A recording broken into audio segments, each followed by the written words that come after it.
Late into Friday night, they were still voting in large numbers, especially in the capital, Tehran. It was well before nightfall, though, that unofficial reports suggested high turnout. And data from past presidential elections show that the more urban ballots cast, the bigger advantage for moderates and reformists. For Hassan Rouhani, a positive sign for a second presidential term, maybe. His conservative opponent, Ibrahim Raisi, may have made inroads by promising more help for the poor, also capitalizing on dissent over the economy and high unemployment despite many sanctions being lifted in the 2015 nuclear deal. But could that be enough to reverse the record of all Iranian presidents in the past getting a second term? His campaign manager, Ali Niqzad, attempted to sound upbeat. In our opinion, he said, Rouhani could be the first one-term president. He didn't really sound assertive.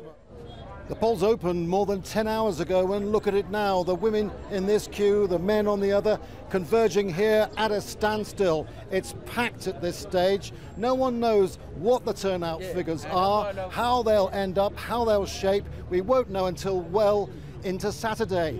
But it could be that if it exceeds the 72% in 2013, when Rouhani came to victory, well, that will be very positive for him, although this is a complicated election. But look at the crowds. That is a good sign for Rouhani. It's not only complicated by issues such as conservative, isolationist policies versus moderate policies encouraging more Western investment.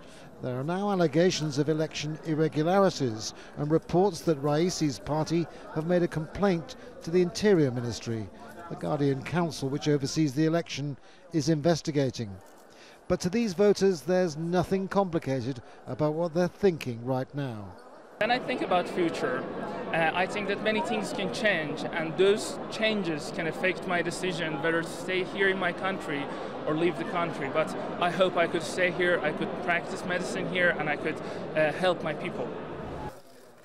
Ayatollah Ali Khamenei urged voters to turn out in great numbers, a sign to the world, he said, of Iran's determination. Well, they've certainly turned out in large numbers, and Rouhani, applauded here long before the crowds became so big, may have taken the advantage. Andrew Simmons, Al Jazeera, Tehran.